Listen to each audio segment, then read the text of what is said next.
was a cold, cold, cold, cold,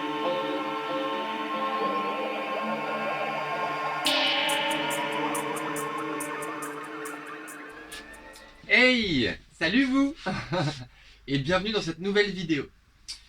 Nouvelle vidéo qui s'intitule 50 nuances de vrai. Voilà. Alors pourquoi 50 nuances de vrai? Vos références, oui, bon, ça, à vous d'avoir la rêve si j'ose dire. Mais nous voyons en ce moment beaucoup sur YouTube, hein, que je consomme aussi beaucoup. Hein, j'ai les youtubeurs que je consomme pas mal. On voit beaucoup d'ouverture de colis, de j'achète les objets de Temu, je ne sais, de TikTok, d'Instagram, de voilà toutes les suggestions qu'on peut nous faire sur les réseaux sociaux et sur internet du coup. Mais je trouve ça un petit peu impersonnel, voilà. Et j'avais envie de le faire moi à ma manière, à savoir voilà 50 nuances de vrai. Dans cette vidéo, je vais donc vous présenter 50 objets qui me caractérisent, qui font partie de mon passé, de mon histoire, vous expliquer les petites anecdotes qui y sont rattachées, et voilà. Voilà un petit peu le concept. Et donc bah, on va commencer tout de suite, hein, mais voilà. Je suis entouré actuellement, hein, vous avez je vous fais une petite vue, un petit aperçu là, directement en vidéo. Donc je vous fais un petit aperçu directement en vidéo, hein, vous allez voir. Donc derrière moi, il y a tout mon mur d'inspiration. Donc oui, je suis créatrice de vêtements et accessoires. Pour les premières personnes qui arrivent sur ma chaîne et pour celles qui me connaissent, vous le savez. Créatrice de vêtements et accessoires et créatrice de contenu, de vidéos. Et tout autour de moi, il y a mon mur d'inspiration et tous les objets qui composent mon identité graphique, artistique, personnelle. Hein, toutes mes affections, tout ce que j'aime. Voilà, les franchises, les séries, les films, les livres aussi. Hein, ma bibliothèque derrière moi. Quelques objets aussi en rapport avec des expériences qui ont un rapport avec ma vie. Là, ici, juste derrière le mannequin, dont vous voyez qu'une partie, il y a mon mur avec mes objets donc nostalgiques. Des objets qui viennent de ma vie, qui viennent de mon enfance, auxquels sont rattachés des souvenirs, des émotions. Vraiment. Et je vais vous présenter voilà, un petit peu de tout ça. Certaines de mes créations aussi, hein, ce sera signifié à chaque fois, à chaque début d'objet, enfin, chaque fois que je vous montrerai plutôt un nouvel objet. Voilà, vous verrez et je vous expliquerai s'il s'agit un objet nostalgique, un objet de mon passé, un objet voilà, juste que j'affectionne énormément, que je trouve beau, un objet que j'ai fabriqué, comment je l'ai fabriqué, et voilà un petit peu. Passons tout de suite aux premiers objets. Alors, pour commencer, voici le vif d'argent. Voilà, donc dans l'univers Harry Potter, Wizard, Magic et compagnie, fantasy. Voilà, hein, donc très jeune, j'ai vu donc, les premiers épisodes de Harry Potter. Harry Potter, donc j'ai lu le bouquin, le premier opus. Je terminais le livre, mon père le soir même m'emmenait au cinéma pour voir le film. Voilà, vraiment, vraiment. Donc c'est quelque chose qui m'a beaucoup touché à sa sortie. Hein, et puis j'ai lu à peu près toute la saga jusqu'au 5 ou 6e opus. Après j'en ai eu marre des livres, voilà, bon. Mais bon, c'est une autre histoire. Et à cette époque-ci, j'avais commencé à fabriquer mon propre vif d'argent. À savoir donc à mouler la petite boule qui est ici, donc en étain. Donc avec de la terre de modelage, je suis venu couler l'étain qui était brûlant et qui était en fusion. L'étain est un métal qui fond très rapidement et à une température assez basse comparée à certains métaux. Et j'avais donc fabriqué cette petite boule en utilisant, je me souviens, une boule jouet, vous savez, une boule comme on verrait dans les pistolets Nerf, une boule en plastique creuse. Et j'avais évidé cette boule et j'étais venu couler donc l'étain directement à l'intérieur. Voilà. Et des années plus tard, mes créations évoluant, mon travail, mes compétences évoluant, j'ai donc décidé de terminer cette petite création. Donc le vif d'argent était posé dans l'une de mes étagères avec un début d'aile, voilà, il n'y avait pas encore les motifs dessus. Et je me suis dit, il faut terminer cette création que tu as commencé quand tu avais 14 ans. Et je l'ai terminée, donc je suis venu encoller donc ce motif à la main, donc à la colle et à la colle époxy par la suite sur la sphère, et je suis venu découper donc des petites ailes dans une plaque d'aluminium, une plaque de tôle, que je suis venu ensuite lacérer et écarter et puis former. J'ai donné cette forme, voilà, du vif d'argent. Bon, je pourrais, ça pourrait faire une vidéo complète, hein, ce sera je pourrais vous expliquer plus amplement la fonderie et toutes ces histoires. On passe ensuite à une autre de mes créations, voilà, qui a quelques années maintenant. Donc j'avais appelé ça un projecteur de champ, protecteur précisément. Donc une petite lanterne. Bon, les piles sont un petit peu usées. Je vous montrerai à la lumière sans lumière plus exactement. Voilà. C'est simplement un assemblage de plein de pièces électroniques, hein, avec un petit interrupteur, des piles pour pouvoir alimenter la petite LED qui se trouve juste ici. Voilà, un mélange de pièces électroniques steampunk, récupération, donc il y a des pièces d'horlogerie, des pièces électroniques, voilà, tout un assemblage comme ça, sur le modèle un petit peu Star Wars, sur le modèle steampunk divers, tiré donc de divers livres, jeux vidéo, encore par exemple Bioshock, qui m'a beaucoup inspiré également, ou La Cité des Enfants Perdus, un vieux film, voilà, qui est très très steampunk, très glauque aussi. Oh, petit épisode, un de ces quatre, où je parlerai peut-être de ça. Voilà. Mais j'avais eu cette petite envie de fabriquer une espèce de petit... J'en avais fabriqué plusieurs, des petits instruments qui s'illuminaient. Voilà, pour dans le thème un petit peu magique, cyberpunk, steampunk, voilà, fantastico. Fantastico steampunk. Cybernétique. Mais c'est un plaisir pour moi que de faire de l'assemblage avec des pièces de récupération, des pièces qui me viennent un petit peu de partout. C'est quelque chose que j'ai commencé très très jeune, hein. Mes parents travaillaient chez France Télécom, j'allais au travail de mes parents toutes jeunes, et mes parents savaient que j'aimais assembler, j'aimais les Lego, j'aimais les mécanos, j'aimais tous ces jeux de construction, et tout de suite, dès que j'arrivais là-bas, pour m'occuper, c'était soit coloriage ou les premiers ordinateurs, mais sinon on me donnait un carton avec des pièces électroniques et puis je m'amusais à assembler, à faire mes propres Lego autrement dit. Puis comme vous avez pu voir dans les dernières vidéos, aujourd'hui je fabrique mes propres jouets, mes propres maquettes. Donc c'est un vrai plaisir d'en être arrivé à ce niveau-là. Mais je n'ai fait que gratter la surface, je dirais. On va encore aller plus loin. Maintenant, on passe à un petit objet qui nous vient de la nature. Voilà. Donc une petite racine. C'est très étrange comme objet, très très bizarre, très anthropomorphique. Je ne sais pas si la mise au point se fait correctement. Dans tous les cas, je ferai des photos plus précises pour vous montrer. Ça ne paraît être rien comme ça en voyant, hein, cette petite racine, ce petit morceau de bois, tout sec d'ailleurs, qu'il va falloir que je vernisse. Mais simplement, j'ai beaucoup aimé sa forme, j'ai beaucoup aimé son aspect, qui a vraiment un aspect anthropomorphique. On se demande vraiment si c'est du bois ou un alien, quelque chose comme ça. Et quand je l'ai trouvé dans la nature, dans une espèce de grande friche, j'ai tout de suite pensé au film Prometheus Alien, très très présent partout. Hein. J'ai une gravure de Giger tatouée sur l'épaule également, hein, le créateur de l'art visuel Alien. Voilà, ça m'a tout de suite fait penser à ça. J'étais ravi d'avoir trouvé cette petite racine, ce petit bulbe, voilà, ce petit bulbe végétal. C'est redondant, mais ça sonne bien.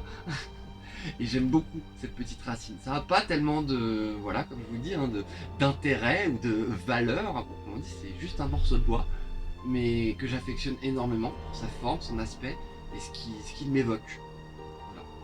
C'est ça que d'être passionné par les objets et certains fétichismes, oui, mais dans le sens j'apprécie les objets pour leurs histoires, pour ce qu'ils me font ressentir, ça me fait plaisir de les voir, de les avoir dans la main, de les regarder, et ça m'inspire pour mes créations, pour mon univers. C'est rempli de récupération et autres objets. Mais qu'est-ce que c'est que ça? Eh bien, il s'agit ni plus ni moins d'une enceinte Bluetooth néo-vintage. Voilà, ça c'est le bon mot. Néo-vintage. Voilà, une enceinte Bluetooth néo-vintage. Là, je vous mets une petite vidéo de la dite enceinte qui fonctionne du coup.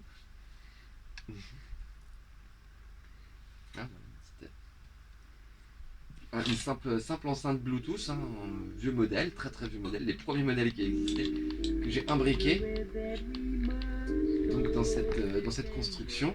À savoir que ça c'est une vieille lanterne donc, que j'ai complètement coffré fermé, un des tuyaux en PVC, hein, qu'on peut acheter dans n'importe quel magasin. Et ça c'est pas un vase mortuaire, mais un vase qui est normalement avec une pointe, pour mettre sur les tempes. Voilà, donc je l'ai détourné pour en faire la hampe du phonographe, enfin le cornet du phonographe, si j'ose dire. Et le son est très très sympathique, très vintage justement. Hein, ça donne vraiment cette petite saveur un petit peu d'antan qu'on aime bien. Moi, je pense que vous entendez, que vous entendrez sur le petit extrait vidéo. Juste, hop, il y a un petit problème d'équilibre. C'est des fois le problème avec les conceptions, les conceptions manuelles, les inventions. Et des fois, il y a des petits couacs. Ça y est, il tient. Voilà. Oui, si.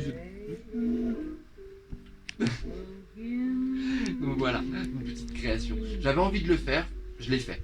Voilà. Puis ça pourrait être une idée qui pourrait être grandement poussée. Hein, il y a plein de choses à faire avec cette idée. Un de ces quatre, je ferai d'autres versions, des trucs un peu plus péchus. Il y a des designers qui ont sorti des choses dans l'esprit un petit peu beaucoup plus poussées. Mais voilà, ça c'est ma petite version perso. Alors, ensuite, nous passons à des objets qui me proviennent d'un des plus beaux voyages que j'ai pu faire au cours de ma vie. Mon voyage au Kyrgyzstan. Voilà. Donc il y a Seb Fripp, un youtubeur français très connu, hein, qui a fait un voyage là-bas où on voit explorer des crevasses et tout un paysage très montagneux, très rocailleux. J'ai pas encore vu la vidéo, mais je sais que son contenu est de qualité, donc n'hésitez pas à aller la voir. Moi j'ai visité ce pays dans le cadre d'un voyage équitable avec ma mère. Et en 2008, et il s'agit... Oui, en 2008, c'est ça. Et il s'agit du plus beau voyage que j'ai fait. Une expérience humaine incomparable, une expérience de nature aussi et d'environnement incroyable. Et pendant ce voyage, j'aime, pendant les voyages que je fais, rapporter donc des objets, des souvenirs, mais pas n'importe quel souvenir, des souvenirs que je trouve moi, pas forcément des choses qui seront achetées ou quelque chose. Et j'ai clairement trouvé des pierres magiques que je tiens dans mes mains. Alors, je vais vous les présenter. Donc pour commencer, il y a cette pierre que j'ai trouvée, qui se trouve avoir une spirale dessus. Une spirale presque parfaite, presque impeccable. Voilà, vraiment. Elle est vraiment incroyable cette spirale. Il faut savoir qu'au Kyrgyzstan, c'est des motifs qu'on retrouve énormément. Je vous montre quelques exemples de motifs qu'on peut voir au Kyrgyzstan, voilà, qui m'ont beaucoup inspiré dans mes motifs et dans mon travail artistique par la suite, au retour de ce voyage. Et j'ai récupéré donc cette pierre, je marchais, une énième randonnée pour visiter le pays. On déambulait à travers le pays avec un minivan et une guide locale du coup, pour pouvoir vraiment communiquer avec la population. On vivait avec les habitants, on vivait avec eux dans leur vie. On faisait la cuisine avec eux, on faisait tout. Et pendant l'une des randonnées de découverte de ce pays, eh bien, je suis tombé sur cette magnifique pierre, étrangement avec l'iconographie kirghize, si j'ose dire dessus, la symbolique. Alors me direz-vous, est-ce que c'est une pierre qui a été taillée? Alors étant moi créatrice de vêtements accessoires, artiste, j'ai fait beaucoup de sculptures, de modelage. Il n'y a pas de trace d'outillage, donc aucune trace. Ça a l'air d'être une formation naturelle, d'où le fait que je vous dise que c'est une pierre magique. Voilà. Mais elle est, voilà, et je l'affectionne énormément. Elle est vraiment, c'est une pierre lourde. Une pierre lourde. Oui, il y a des petits cailloux, mais non, elle a une densité particulière cette pierre. Et comment on va dire? Moi, quand je l'ai en main, je sens que c'est ma pierre du Kyrgyzstan, l'une de mes pierres du Kyrgyzstan. Car la seconde est celle-ci, une pierre géométrique, mais vraiment très très géométrique, une espèce d'escalier rocailleux, une espèce d'escalier de pierre, voilà, en un seul bloc. Avec des petites démarcations, un motif très intéressant qui fait très futuriste en réalité. Il y a un gros contraste entre ces deux pierres. Là on a un côté très chamanique, wild art, très wild, et là on a un côté très géométrique, très rigoureux, très cybernétique presque. Là, il y a certaines géodes, certains minéraux qui prennent cette forme, des formes géométriques, donc bizarrement dans la nature. Mais voilà, étrangeté qui me vient également du Kyrgyzstan. Mais de cailloux kirghizes. Je les aime beaucoup ces cailloux. Ça n'a pas de grande valeur pour vous, voilà, en quelque sorte. pour moi ce sont juste de belles choses, de beaux objets et des choses que j'affectionne, et quand je les vois, bah, je revoyage un petit peu, voilà, ils sont empreints d'énergie et de bonnes ondes. Reparlons d'une autre de mes créations que j'aime énormément et qui marque un petit peu le début de mon affection pour quelque chose de nouveau. Alors je ne suis pas une grande gameuse de jeux récents, je veux dire je joue aux jeux vidéo, mais surtout rétro gaming, donc des jeux vidéo à l'ancienne. Donc League of Legends, ce n'est pas quelque chose que je connaissais très bien, jusqu'à ce que je découvre la série Arcane, qui comme beaucoup de personnes m'a énormément touché. Et donc je me suis mise tout de suite à reproduire des éléments de la série Arcane. Voilà. Donc là je me suis amusé à refabriquer donc la fiole de Shimmer, hein, du méchant de la série. J'ai échappé le nom, ça fait un petit moment que je l'ai pas regardé. Du méchant de la série, et voilà, une fiole de Shimmer. Donc j'ai imprimé le haut et le bas en 3D, et le reste c'est de l'assemblage et de la peinture.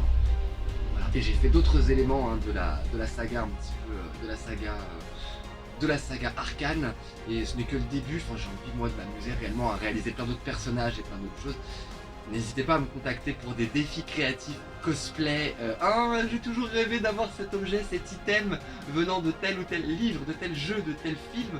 Ça n'existe pas. Je me ferai un plaisir de les fabriquer. J'adore les objets, voilà, les props, les répliques, les objets tirés des films, les objets tirés des séries, les objets tirés des livres et des jeux vidéo. Ça me passionne. Hein, c'est l'une de mes affections premières est d'amener l'irréel dans le réel. Voilà, c'est imagé par ce type de création. Je vais vous en montrer une autre là, d'ailleurs, qui a un rapport avec Arcane justement. Voilà, nous parlions donc de Arcane et cette fameuse série League of Legends. J'espère d'ailleurs qu'il y aura une suite. Voilà, je me suis amusé à fabriquer, tout comme tout à l'heure. Je vous montrais ma lanterne un peu Star Wars. Voilà, une autre version, un petit peu de cette fameuse lanterne. Voilà, donc on pourrait imaginer, fabriquée par Jinx, hein, l'une des héroïnes de la série. Voilà, comment on dit, de l'Hextech, voilà. C'est inspiré de l'Hextech, très clairement. Une espèce de générateur, une espèce de bombe, on ne sait quoi. Avec des petits éléments mécaniques, électroniques, horlogerie, des jouets, voilà, et puis une belle gravure laser un petit peu chamanique, un peu magique, alchimique, voilà, mi-technologique, mi-magique, cet esprit, un petit peu dans cet esprit. Et on a un câble USB pour brancher parce qu'il y a une lumière à l'intérieur, mais elle n'est pas complètement efficace, je suis pas satisfaite du rendu de la lumière, c'est pour ça que je suis mis un petit peu de côté pour l'instant. Un de ces quatre, je retravaillerai dessus et je viendrai rajouter un petit peu de lumière sur cette création. Voilà, ma lanterne, j'appelle ça comme ça, ma lanterne Arcane. Voilà. Nous en venons à un joli objet de ma petite collection personnelle nostalgique, voilà, un petit cheval offert par ma grand-mère. Voilà. Petit cheval de bois, probablement provenant d'Inde, du coup. Inde ou Bali, je ne sais plus, c'est quelque chose comme ça si je ne me trompe pas. Et il se trouve qu'à l'avant, je vais laisser mon doigt dessus pour éviter la censure, mais il se trouve qu'à l'avant du cheval, il y a une petite svastika. Voilà, ce fameux emblème bien connu, hein. Voilà, parce que récupéré par voilà, le Troisième Reich et tout ça, hein, toute cette histoire. Et bien, comment dire, il se trouve qu'à la base, la svastika avant d'être un symbole récupéré par le nazisme et tout ça, était une simple iconographie qui symbolise le soleil. Voilà, en passant, la svastika qu'on connaît de la triste histoire européenne est inversée. Voilà. Celle indienne est donc dans le bon sens et symbolise donc le soleil, la lumière. Moi, j'ajouterais peut-être la définition ici là. Mais donc voilà, et je l'ai remarqué très très tard, parce que très jeune, hein, c'est pas le genre de choses qu'on remarque. Mais voilà, c'est un petit cheval de bois offert par ma grand-mère et que j'affectionne énormément. C'est une boîte, en réalité, voilà, qui s'ouvre.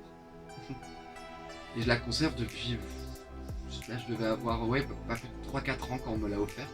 Et voilà, je la conserve depuis. Je l'ai toujours. Elle n'a pas pris une ride, elle n'a pas bougé. Et puis quelque chose que j'aime retrouver dans ma petite collection, que j'aime voir, un souvenir de ma chère grand-mère, qui nous a quittés il y a bien des années, hein, mais c'est un souvenir qui est toujours bien présent. Alors Alors là, je vais vous montrer une petite perlouse que tout le monde connaît peut-être. Ce fameux lecteur cassette Fisher-Price. Oui, je l'aime, je l'adore. Toujours, pour toujours, forever, pour toujours. C'est mon bébé, je l'adore, je l'adore. Un jour, je ferai un clip avec en mode où je chante. Ta-na-na, na-na-na, na-na-na. Stop, arrête. Comment dire, oui, tout le monde le connaît, il a eu de nouvelles versions et tout, mais c'est celle-là la plus belle. Il est génial, ce petit lecteur cassette. Et pourquoi il est génial? C'est le premier que j'ai eu, bien évidemment, hein, comme beaucoup d'entre nous. Mais pourquoi il est génial? Parce qu'il y avait cette touche-là. Il suffisait de mettre une cassette. Ici, là, on mettait notre petite cassette avec face A, face B.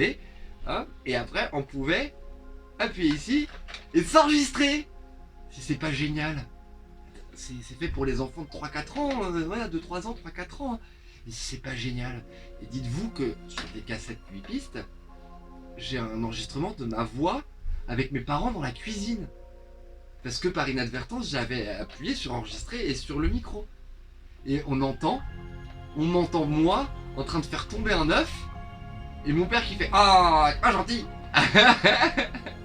Bref, c'était un petit souvenir et disons que le fait de m'enregistrer a été pour moi un réflexe très très jeune.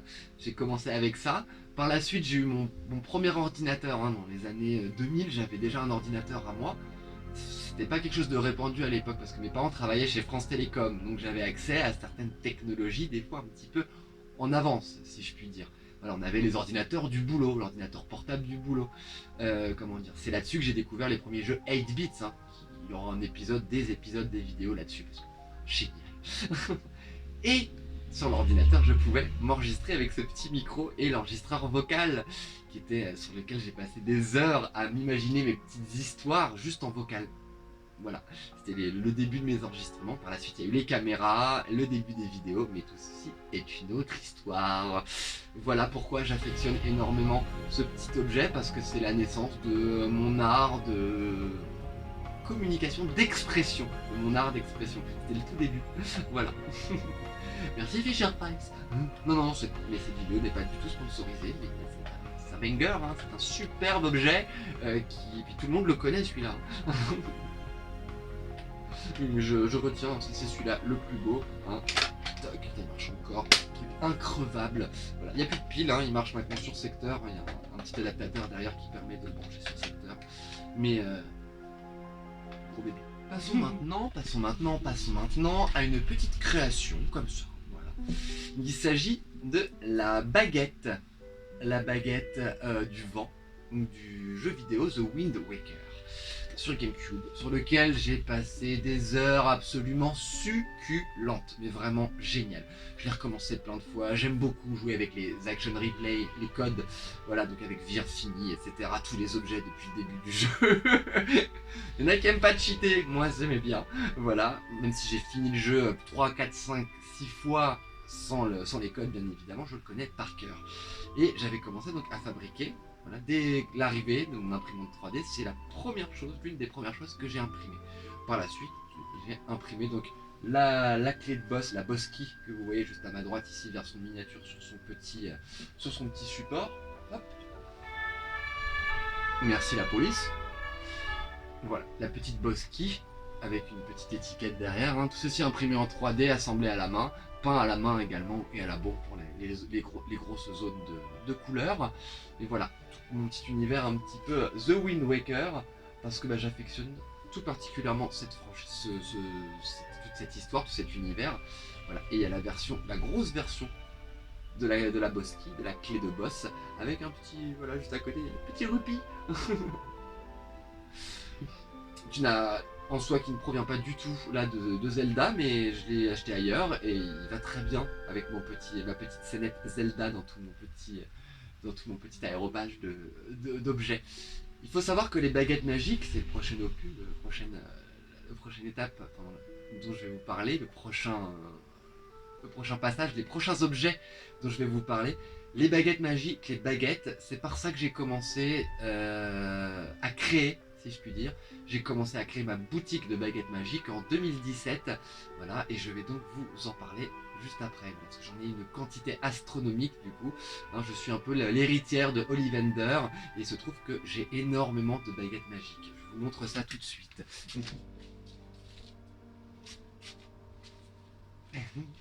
Alors, je vous disais, je suis une grande fan de Giger et de Alien.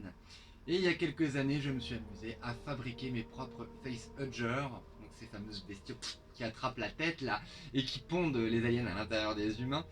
Je me suis amusé à fabriquer ma première jarre à facehugger. Bon, malheureusement, elle a mal vécu le déménagement. Elle demande des petites retouches à l'époxy au niveau de la tête. Mais ce qui demeure dans la fiole reste dans la fiole, à savoir le facehugger que j'ai moulé moi-même pièce par pièce. Voilà, et qui donne un aspect très réaliste. On a vraiment l'impression de l'avoir à côté de soi. C'est assez effrayant. Voilà. Mais je tenais à vous montrer cette petite chose. Et il y a les versions miniatures. Ça a été pas mal prisé, notamment à l'étranger. J'en ai vendu pas mal en Amérique, les versions miniatures. Voilà les versions miniatures, donc avec une petite larve d'alien à l'intérieur ou avec un petit facehugger. Voilà. Mais voilà, celles-ci se sont pas mal vendues, comme je vous disais, donc aux États-Unis surtout. J'ai toujours la possibilité d'en faire, hein. Tout est fabriqué par mes soins. Du coup, hein, j'ai 100% tout ce qu'il me faut chez moi pour en refabriquer, en fabriquer d'autres. Toute autre version, hein, n'hésitez pas si c'est quelque chose qui vous botte. Tout ceci est fabriqué par mes soins. Et comme je vous le dis souvent à la fin de mes vidéos ou en conclusion de certaines de mes phrases, je suis très contente aujourd'hui de réussir à fabriquer des choses que j'ai dans l'esprit et des choses qui me viennent, les inspirations, les choses que j'aime qui me viennent des autres, et les réussir enfin à les réaliser en vrai. Voilà, amener l'irréel dans le réel. Hein, oh, qu'il est mignon. Je vais vous présenter ce petit objet qui provient donc de l'univers Harry Potter, de Wizarding World. Il s'agit d'un boursouflet. Voilà.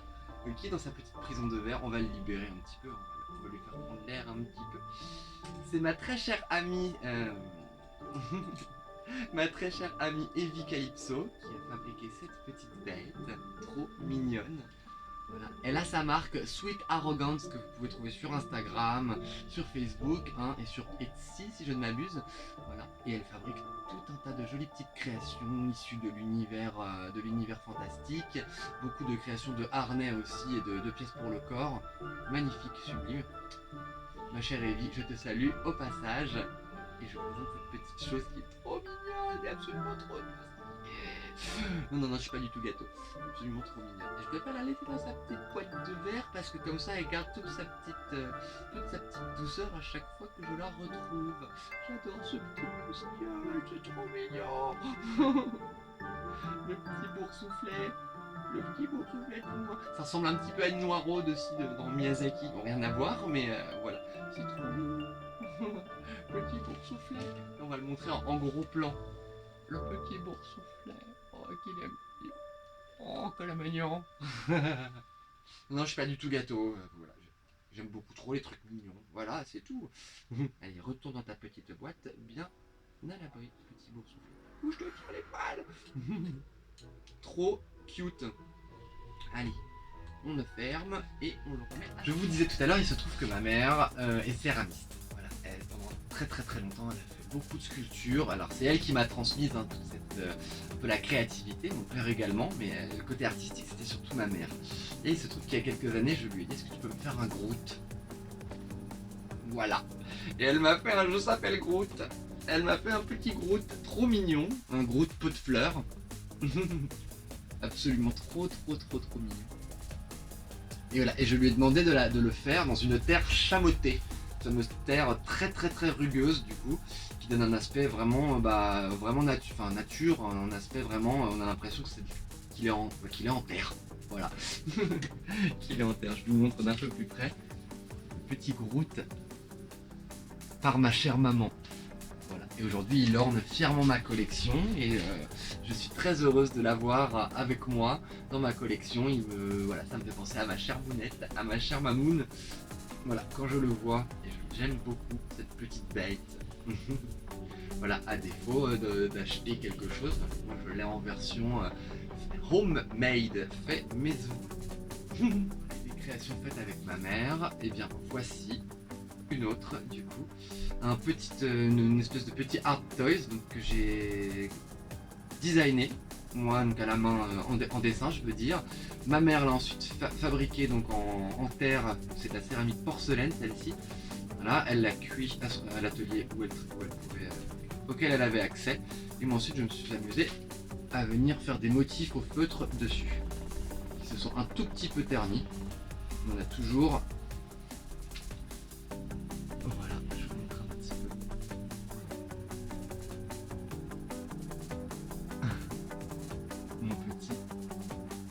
Mon petit art toys fait maison avec ma maman.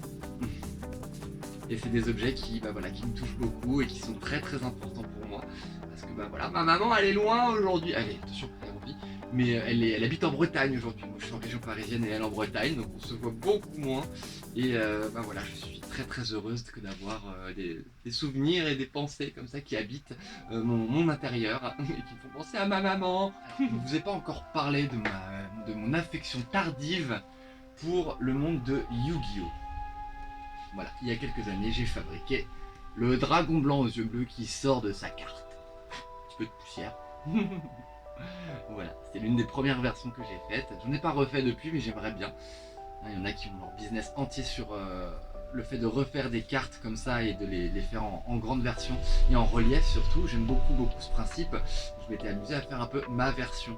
Je me suis même amusé à faire tous les objets du Millennium en impression 3D. Donc là, seul le dragon est en impression 3D. Le reste est assemblage manuel, impression et confection, si je puis dire. Voilà. Et j'aime beaucoup le rendu. On a vraiment l'impression qu'il sort de la carte. J'aime beaucoup. Et ce n'est pas le seul objet provenant de Yu-Gi-Oh! Que j'ai fabriqué. Donc ce n'est pas le seul objet de Yu-Gi-Oh! Que j'ai fabriqué. J'ai fabriqué tous les objets du Millennium. Donc je vais vous montrer là un par un. Voilà, on a l'œil du Millennium. On a la scale, la balance du Millennium. Ah. Et je vais tout de suite aller, hop, l'œil du Millennium se fait la malle. Viens par ici, petit haut. Voilà. Je vais aller chercher les autres reliques. Et il y en a un paquet, et donc du coup, la baguette du Millennium. Je les ai tous. La clé du Millennium.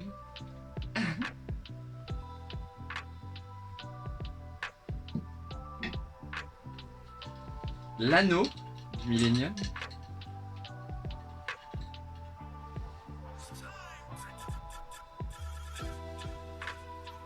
Donc tous imprimés en 3D par mes soins.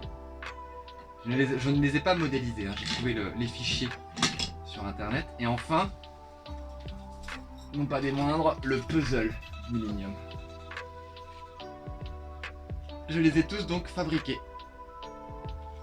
Peints à la main, vraiment assemblés à la main également, hein, après l'impression 3D. Voilà les objets du Millennium. Et je vous cache pas que c'est un bonheur que de les tenir dans sa main, que de les avoir en vrai. Ah J'adore cette sensation, la sensation de, comme je vous dis, hein, d'avoir l'objet qui provient du film, hein, le trésor du film, tu l'as dans les mains, tu l'as avec toi. Hein, cette sensation me vient très simplement de mon enfance, hein, de quand on voit un film et de dire attends maman je vais chercher mon arc, voilà, attends maman je vais chercher mon sabre laser ou je ne sais quoi. Voilà, aujourd'hui c'est toujours un petit peu comme ça. Voilà, donner vie à des rêves d'enfant, continuer un petit peu à donner vie à ses rêves tout au long de sa vie. Ça c'est nourrissant, ça fait du bien, c'est élévateur, ça fait vraiment du bien au moral et à soi. Voilà pourquoi tout ça. Et j'avais oublié. Je vous disais Yu-Gi-Oh tardivement, parce que je n'avais pas le droit, moi, de regarder la 1 et la 6. Et Yu-Gi-Oh ça passait sur la 1 ou la 6, je sais pas, l'une des deux en tout cas. Et je n'avais pas le droit, parce que c'était les premières chaînes privatisées. Mes parents, ma mère, voilà, me faisaient cette restriction-là. Ils refusaient que je regarde ce type de chaîne. Plus tard, hein, j'ai eu le droit de regarder mes séries sur la 6, etc. hein, mais voilà, dans mon jeune âge, le contenu était maîtrisé. Et j'en suis très très contente, parce que ça me permet aujourd'hui de filtrer, d'avoir mis certains filtres et un certain goût aussi. Je vous en parlerai pendant une autre vidéo, hein, l'histoire du goût, rapport au contenu et à la consommation de contenu. Donc Yu-Gi-Oh au collège, je voyais tous les potes jouer aux cartes Yu-Gi-Oh tout ça. J'en ai eu un petit peu plus tard, mais 17 ans je crois, quelque chose comme ça. Puis je jouais avec les potes encore une fois. Comme on jouait aux cartes Magic aussi, ça reste un jeu de cartes, hein, on va dire qui s'adapte à plusieurs âges. Voilà. Donc bon, mais n'empêche que c'était très tardif et je n'avais pas vu les séries ou lu les livres encore. Plus tard, on m'a prêté toute la collection de mangas, donc je me les suis digérés pendant c'était la fin du collège.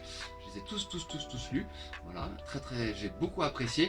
Et par la suite, j'ai regardé donc les animés de mon propre chef sur internet.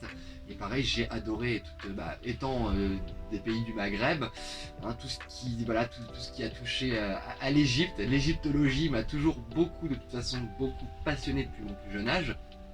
C'est pour ça que je suis devenue créatrice de vêtements et accessoires et d'objets. J'adore les objets me passionnent, l'histoire. Et plus jeune, je voulais devenir archéologue, égyptologue, Indiana Jones, voilà, Calamity Jones quoi. Bref, et c'était voilà un petit peu Lara Croft plus précisément. Voilà, c'est l'héroïne que je cherchais. Ah là là. Donner vie à ses rêves. Voilà. Hey, j'ai complètement oublié. La balance du millénium, le puzzle du millénium, les objets du millénium, le collier du millénium. Voilà. Encore une fois, imprimé en 3D, assemblé à la main et peint à la main. Voilà. Venons-en à un petit objet qui traîne par ici, qui est toujours sous mes yeux sur mon bureau. Malambo. Malambo. Je l'ai enfin, Malambo. Alors, cette voiture a une histoire. C'est ma grand-tata qui me l'avait offert, sœur de mon grand-père. Comment ? Je l'ai complètement détruite. J'ai arraché les porte-papillons, le capot, etc. Je jouais avec. Je la faisais voler. Comme dans GTA avec la nitro. La meilleure façon de jouer à GTA. Le code nitro sur toutes les bagnoles. Voilà, donc je la faisais voler, etc. Carambolage avec mes autres voitures, tout ça. Bref, passons. Elle a mal fini. Elle a très mal fini, elle n'avait plus cette tête-là. Et puis, un jour en brocante, je l'ai retrouvée. Lamborghini Countach 1991, je crois, 95, je sais plus. 94, je ne sais plus. Il n'y a pas l'année sur ce modèle-là. C'est un modèle Maestro. Si j'avais su le prononcer. J'aime beaucoup cette voiture. Un jour, je la conduirai peut-être. J'ai le permis, pas conduit depuis 5 ans. Génial, génial. Ça promet quoi, ça promet. Mais bon, dans tous les cas, j'adore cette voiture. Un jour, je la mettrai dans des clips, dans de la musique, dans quelque chose. J'adore cette voiture, j'adore ses lignes, j'adore sa tronche. Je l'ai en miniature. Un jour, je serai derrière le volant. Même si j'ai vu la chaîne de Villebrequin, je les ai vus essayer les Lamborghini, les Countach, etc. J'ai vu que c'était pas de superbes bagnoles. Je suis pas une grande connaisseuse en voiture. J'aime bien les voitures, un peu l'atmosphère, la mécanique en termes de... C'est intéressant, c'est fichtrement intéressant la mécanique, et c'est un superbe domaine, et voilà, j'ai un grand respect pour ce domaine-là. La mécanique, les voitures, les belles carrosseries, oh que c'est bien dit, oh que c'est fait, quelle finesse, raffiné. Oui, la luminosité a légèrement changé, mais on va parler d'un objet un petit peu particulier. Il y a peu de temps, j'ai acquis du verre Ouraline. Voilà, ce fameux verre qui brille aux ultraviolets, d'où la lampe UV et la luminosité rabaissée. Du coup, j'ai toujours rêvé d'en posséder et en voici. En voilà. Il n'a encore jamais brillé sous mes UV. Oh, que c'est beau. Il s'agit là d'un verre enrichi en uranium. C'est un autre. Hop. Voilà. Ah si, bien sûr que vous le voyez. Voilà. Donc il s'agit là d'un verre enrichi en uranium, ce qui fait qu'il brille aux ultraviolets.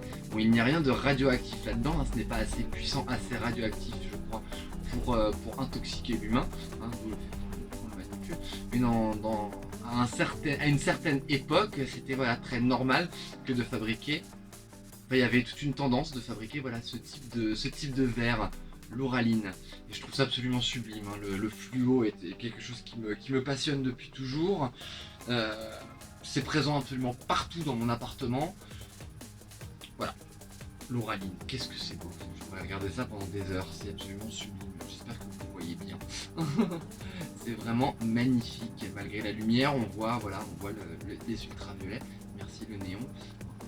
Ah là là, j'adore cet objet. Avec les petites cerises dessus, je trouve ça tellement désuet et tellement, comment on va dire, tellement contradictoire. Un verre fluo avec des cerises dessinées dessus. Ça n'a pas de sens. Tout l'intérêt de cet objet qui n'a aucun sens. Un objet qui n'a pas de sens.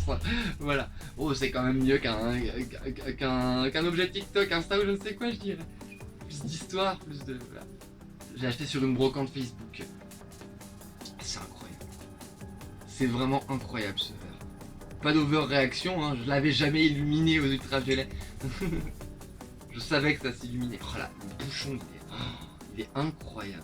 Un jour, je crois que je vais faire une création juste avec le bouchon, ou acheter juste des bouchons de ça me... Ah, c'est trop beau. De la kryptonite. En vrai. Ah là là, incroyable. Et là, c'est normal. Je trouve ça absolument passionnant, c'est sublime.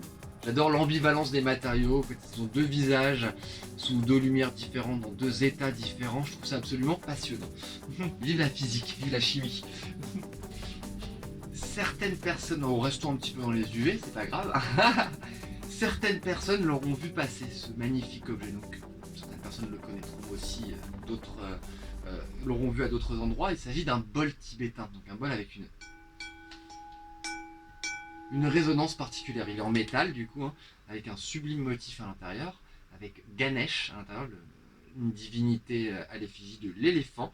Voilà. Et donc, bol tibétain, c'est un bol qui entre en résonance quand on le frotte d'une manière concentrique, d'une manière circulaire, en venant frotter sa surface. Donc je vais vous faire écouter tout de suite. Et donc ça a des vertus relaxantes, des vertus méditatives également. Hein, c'est fait pour la méditation, pour ce type de pratique. Et tout simplement, c'est un kiff, c'est un bonheur sonore. Les énergies transmises par les vibrations également sont très très très plaisantes. Voilà, je vous laisse un petit peu écouter.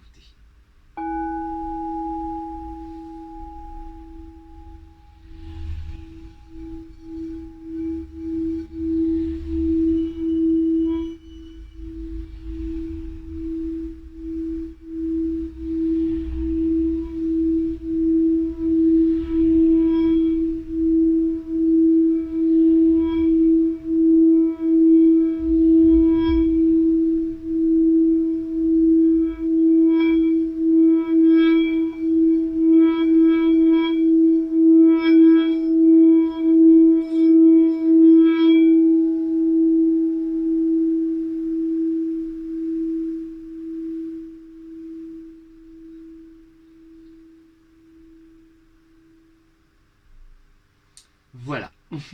Et au bout de sa taille, eh bien, il a un son particulièrement puissant et pénétrant. Voilà, j'adore cet objet. Voilà, vraiment. Mon bébé. M'a coûté un certain prix pour avoir cette taille-là, mais j'en suis très très heureuse d'avoir attendu d'en trouver un de cette circonférence et pas un tout petit. Voilà, j'aime beaucoup la sensation et voilà, quand j'ai besoin un petit peu de me rééquilibrer, un peu mes énergies comment on va dire, ouais, me recentrer un petit peu, toutes ces vibrations là, ce son là me fait réellement du bien. Voilà. Il ne faut pas négliger ce qui nous fait du bien et faut se... Voilà, ça nous fait du bien, bah, faisons-le. Hop. Alors, pour commencer, les premières baguettes que j'avais fabriquées, je m'étais surtout inspiré des modèles Harry Potter. Et donc, les premiers que j'avais fabriqués, je l'ai fait 3 fois, celle-ci, je l'ai faite 3 fois. Là, c'est la baguette de Suro. Et là, celle-ci, c'est moi qui l'ai fabriquée à 100%. Voilà. Donc on a une tige filetée à l'intérieur, hein, donc une tige de métal très très rigide, et le reste c'est du PVC, de la colle PVC, donc de la colle de pistolet à colle, que je suis venu mettre très astucieusement donc, et de manière en respectant le plus possible le motif du bois, pour reproduire le bois plus exactement. Ensuite, je suis venu à la Dremel, petite perceuse de précision, faire toutes les petites aspérités, les petits détails, etc. J'ai fait la peinture du bois et ensuite la peinture de l'étiquette à la main, très précisément, voilà, pour retrouver tout l'aspect de la baguette de Suro. Mais celle-ci n'est qu'une seule parmi un nombre incalculable. Ha ha ha! Mais qu'y a-t-il dans ce joli coffret? Ah! Surprise! Grande surprise! Non, je vous parlais tout à l'heure de mes baguettes magiques. Et comme quoi j'en avais une grande quantité. Eh bien, vous allez pouvoir le constater de visu. Nous ouvrons la belle petite bête. Donc oui, je suis bel et bien la digne héritière de Ollivander. Je vous fais découvrir... Ouh, la protection qui cache tout. Hop. Je vous fais découvrir ma quantité astronomique de baguettes magiques. Voilà la dite quantité, quand je vous dis que j'en ai beaucoup. Et là, il ne s'agit que de mes modèles d'excellence, donc des modèles réalisés avec des bois précieux, des matériaux semi-précieux, également des pierres semi-précieuses, de l'argent, voilà, tout plein de matériaux et qui sont extrêmement travaillés, sertis. Voilà. Je vais tout vous présenter petit à petit. Alors, commençons par ces modèles qui ont été donc le manche a été sculpté donc dans du buis de Marie-Antoinette, donc du buis récupéré dans les jardins de Marie-Antoinette à Versailles, donc un buis, un arbre, hein, j'entends, extrêmement vieux. Il a été débité, il a été élagué, on l'a rafraîchi un petit peu, et les débits, les chutes de ce bois ont été récupérés par mon ami artisan, mon cher Rémi, qui est ensuite venu donc graver à la main, à la petite lame de cutter, très précisément. Il est venu faire donc ce motif absolument sublime sur la baguette. Voilà. Donc ça nous donne un modèle absolument unique en buis de Marie-Antoinette, donc qui plus est historique. Voilà, avec un simple. Je crois que c'est du platane. C'est pas voilà, en goûtant, en entendant le bruit, mais si je me rappelle que quand je l'ai assemblé que c'est du platane, hein, c'est une branche que j'avais récupérée devant chez moi. J'avais beaucoup aimé l'aspect de ce bois et je trouvais qu'il se mariait bien avec le buis. Voilà, une première baguette. Je vais essayer d'aller un peu plus vite parce qu'il y en a beaucoup. Celle-ci est absolument sublime. Donc tout comme la précédente, même artisan, mon cher ami Rémi, et là entièrement en buis de Marie-Antoinette, la baguette dragon. Modèle d'excellence, d'exception. Je vous disais, voilà, en 2017, hein, j'ai commencé par créer cette boutique de baguettes magiques. Hein. Je faisais les salons fantastiques, toutes ces choses-là pour vendre mes baguettes. Et comment? Et bien voilà, du coup, j'en ai fait un grand nombre de ces baguettes. Voilà, donc comme je vous disais, avec des petites pierres, de la pierrerie, des petites dorures. Donc là c'est un autre type de confection. Là c'est moi qui ai fabriqué du coup cette fois-ci, entièrement avec des bois de récupération et de l'assemblage donc de diverses pièces récupérées un petit peu partout, des fois des pièces de cuisine, des pièces d'ameublement, des pièces de partout, absolument de partout, avec des petits strass, un peu de décoration, ce qui nous donne des modèles de baguettes uniques en termes de on crée son personnage, on crée son propre sorcier, sa propre sorcière pour y incarner son propre personnage. Voilà. Ici on a une baguette en fanon de baleine. Baguette réalisée du coup avec une ombrelle ancienne. Voilà, je suis venu la transformer en baguette magique. Il y a les modèles steampunk, je viens d'en vendre justement aux États-Unis et au Japon. Modèle steampunk avec une petite fiole incrustée dans la poignée, dans la garde. Voilà. Encore un peu steampunk là. Ici c'est avec une fiole de Prada, une fiole d'échantillon, et puis une petite gâchette qui vient d'une mince. 1, 2, 3, je vais trouver typewriter, je le sais en anglais, d'une machine à écrire. Ici on a une simple baguette de bois avec une poignée en fer forgé. Qui donne des modèles uniques, hein, plus ou moins sombres, plus ou moins lumineux, pour qu'ils s'adaptent à des mange-morts ou à des aurores, à des sorciers lumineux, sorcières lumineuses, ou des sorciers sombres, sorcières sombres. Voilà, hein, il y en a pour tous les goûts. Comme je vous disais, c'est voilà la toute première que j'ai faite, première version de la baguette de Suro. Il fallait bien faire des essais et voir un petit peu comment reproduire les aspects de la baguette. Voilà, donc j'ai fait mon premier essai sur ce modèle en bois. C'est du bois avec de la colle PVC. Ah, malheureusement il n'y a plus de pile, mais ça c'est un modèle. Ah si, voilà, un modèle qui s'illumine, entièrement fabriqué par mes soins. Donc on a donc une petite lampe torche LED, une tige de verre recouverte d'éclats de bois. Et on a cet effet un petit peu baguette magique qui s'illumine. Ah, il y a peut-être un petit peu trop de lumière, on voit bien. Mais au moins voilà, ça fait la baguette Lumos handmade.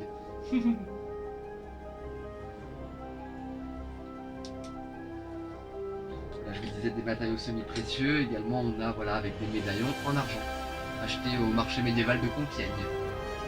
Marché médiéval historique.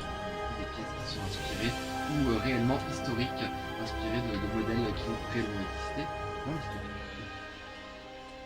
Voilà un petit peu mes baguettes. Bon, je peux pas non plus toutes vous les montrer, mais n'hésitez pas. Voilà, il y a un modèle un petit peu asiatique cette fois-ci en bambou et qui, pareil, s'il y a encore des piles, s'illumine. Voilà. Parce que voilà, des baguettes venant de toutes contrées. Ah, quand même, je montre celle-ci, la première baguette steampunk. Je commence à être à court là, elles ont à peu près tout été vendu. Celle-ci, la toute première baguette steampunk que j'ai fabriquée. Voilà. Donc en mélangeant un peu l'univers Harry Potter et puis un univers un petit peu cybernétique, cyber. Voilà. Il y en a un paquet, hein, comme vous voyez, l'univers magique, la magie, tout ça m'a beaucoup influencé, beaucoup touché. Donc ici on a la Full Glaze Wand, entièrement en verre et métal. Voilà, je me suis vraiment éclaté et c'est un bonheur encore que de voir toute cette production, toutes ces réalisations. Je suis très heureux. Voilà. N'hésitez pas à me contacter, hein, donc du coup si vous recherchez votre baguette, la baguette de votre sorcière, de votre sorcier favori, ou qui n'existe pas encore, qu'il faut créer, n'hésitez pas. Même votre bâton de sorcier-sorcière, votre staff, hein, je suis wand maker, hein, staff maker, je sais fabriquer ce genre de choses. En réalité, je ne souffre d'aucune limite. Venez me voir avec vos idées, réellement. Voilà, là avec une bague, cuir, métal, bois. Voilà un petit peu. Voilà un peu pour les baguettes magiques. Et il ne s'agit là que des modèles d'excellence, très travaillés. J'ai aussi toute une caisse, une quarantaine de baguettes plus simples, en bois ou en métal et PVC très simples. Pratiquement, les bois sont cassables, mais les métal PVC sont incassables vraiment, faites pour le cosplay, la manipulation, ou encore que sais-je, les tournages, l'action, les live action, pour pouvoir vraiment incarner ses sorciers-sorcières, faire les chorégraphies, faire tomber sa baguette sans avoir peur qu'elle se casse. Voilà. Ceux-ci sont des modèles précieux et fragiles, et voilà, je suis également dans la possibilité de fabriquer des modèles qui ne se cassent pas et qui sont à l'épreuve donc des chocs, à l'épreuve un petit peu des scènes et autres actions qu'on pourrait faire avec une baguette magique. Voilà. Et alors pourquoi vous ne me voyez plus tellement sur les salons fantastiques, etc. Eh bien, parce que j'avais envie de développer un petit peu toute ma création, hein, ne plus être axé seulement sur les baguettes magiques, parce que c'est qu'une toute petite partie de l'iceberg, c'est qu'un flocon de neige de l'iceberg, très étrange comparaison, métaphore, mais comment dire, trouvais ça assez réducteur de faire juste des baguettes, c'est pour ça que j'ai voulu développer et faire plus que juste des baguettes magiques. Et voilà, c'est pour ça que je vous montre un petit peu tout ça et que je vous présente un petit peu tout ça aussi. Je me présente à vous et je présente mes réalisations en même temps.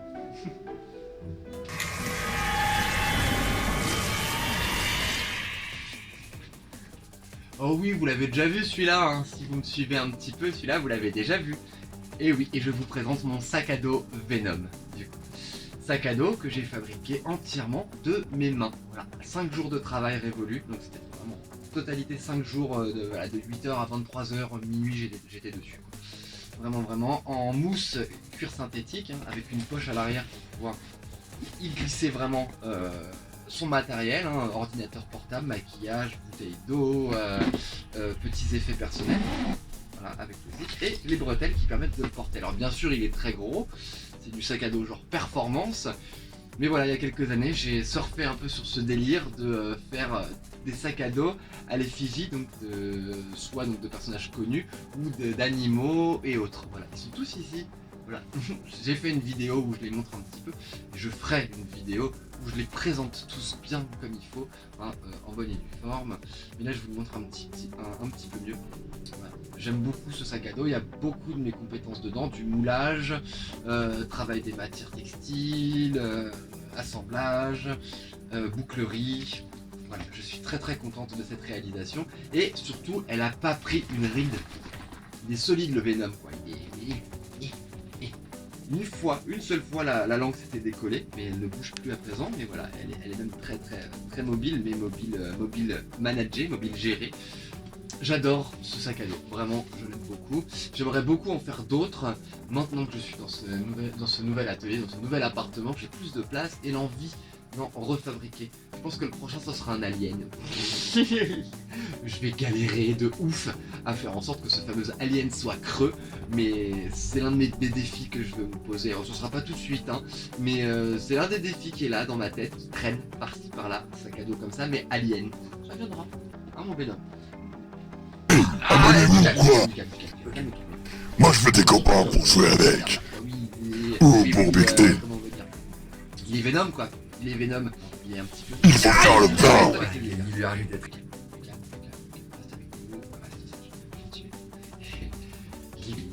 Il est mignon. Et parlons Venom. À plus tard mon coco. Hein, j'ai pas fait que celui-là, je vais vous en montrer un autre parce que sinon c'est pas. Je vous montre à présent. Voilà l'œil qui voit tout.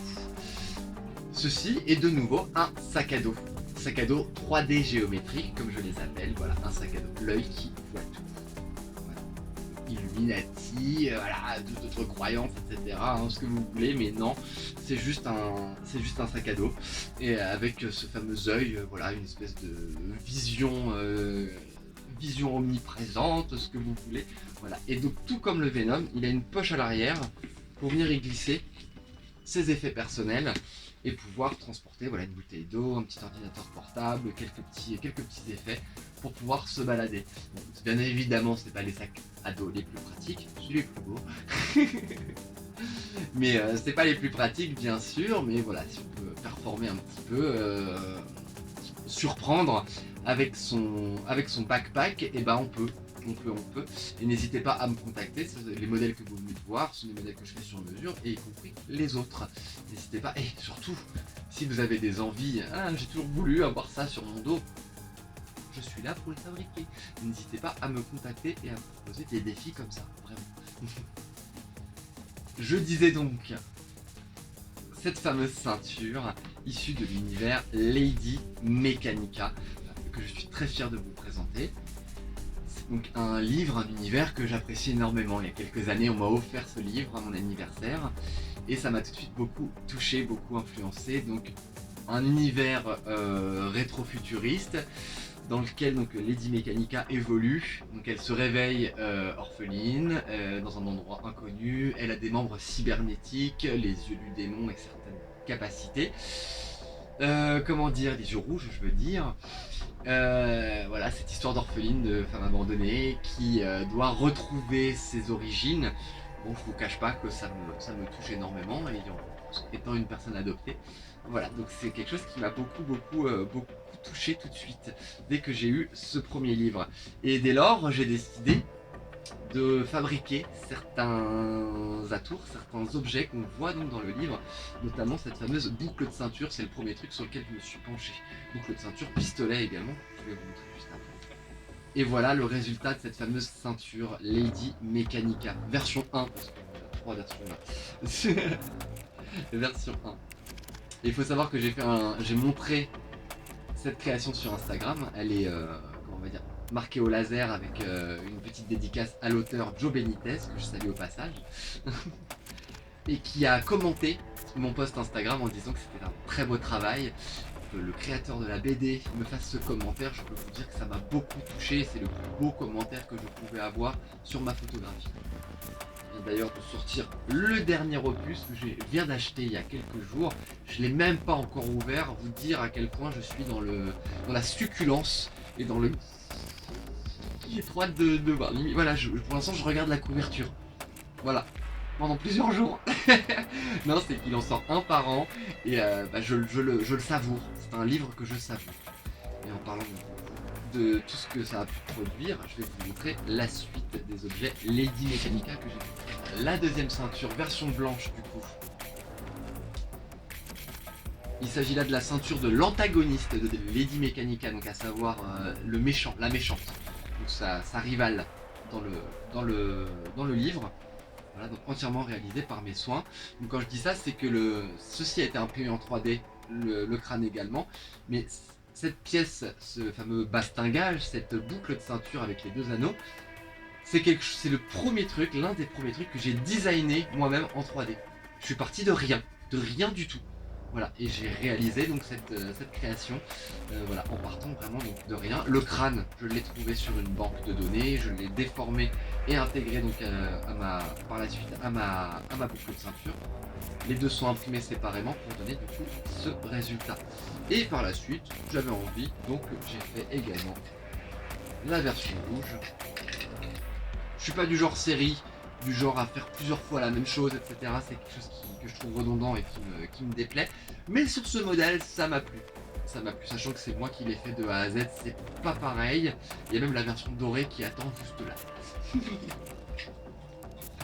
Voilà, Lady Mechanica et puis ma grande affection de tout cet univers. C'est que le début, honnêtement, parce que c'est le début, ça fait pas très longtemps qu'existe ce livre. Et puis, comment dire, j'en ferai encore beaucoup. Je vais essayer d'aller encore plus loin. Notamment, voilà, je vous parlais donc du pistolet. Alors, il a tendance à s'accrocher dans l'étui. Voilà. Le pistolet Lady Mechanica, réalisé par mes soins. Donc c'est un modèle que j'ai acheté en brocante, une quinzaine d'euros si je me rappelle bien. Je l'ai entièrement démonté. Le bois, j'ai démonté le bois de tout le métal qu'il y avait dedans, y compris le mécanisme. J'ai tout repeint, comme je le souhaitais. J'ai réassemblé et j'ai rajouté donc toutes ces petites fioritures, ces petites perleries, voilà, pour donner un espèce de pistolet steampunk. Voilà. Et tout le métal a été donc peint en doré. Voilà. Et le petit étui qui va bien avec une boucle historique. Voilà un petit peu. Ah là là, tous mes objets d'affection. Alors ceci était un premier opus, un premier épisode de 50 nuances de vrai. Je pense que j'en ferai d'autres. Du coup, c'était le 50 nuances de vrai. Oh. By Raphaël Sarrazin. Je pense que j'en ferai d'autres parce que j'ai trop d'objets à vous présenter, plein d'objets à vous présenter et à vous faire découvrir un petit peu ma vie, mes expériences à travers ces objets, j'aime beaucoup. Je vous ai parlé de mes voyages, voilà. Chacun des objets limite serait presque assez fructueux pour que je fasse une vidéo. Voilà, notamment quand je vous parlais de mes objets de voyage, je prépare une vidéo sur le Kyrgyzstan pour vous expliquer, également une vidéo sur le Pérou pour vous raconter un petit peu voilà, comment j'ai vécu ces voyages et comment ça a été vraiment sublime, magnifique comme instant. C'est la fin du coup de cette vidéo, j'espère que ça vous aura plu, ça a été un sacré boulot au niveau réflexion, au niveau quand est-ce que je la tourne, comment je m'installe, etc. Voilà, j'espère que ça vous plaît. N'hésitez pas à le dire dans les commentaires, à laisser un petit pouce bleu également, je le répète à chaque fois, mais c'est comme ça. C'est un superbe soutien pour la chaîne et ça m'incite à continuer. Laissez votre avis également en dessous de la vidéo, en commentaire. Me dire ce que vous avez préféré comme objet également. Me dire à quoi ça vous a fait penser aussi. Voilà. Vraiment, ça a été moi un plaisir de faire cette vidéo, puis ça me donne envie d'en faire encore plus, et d'autres, encore plus. Voilà. Et de vous raconter tout ça. J'aime beaucoup raconter. Voilà. La suite au prochain numéro. Bye bye. Non mais maintenant faut ranger. Ah bah oui, faut ranger.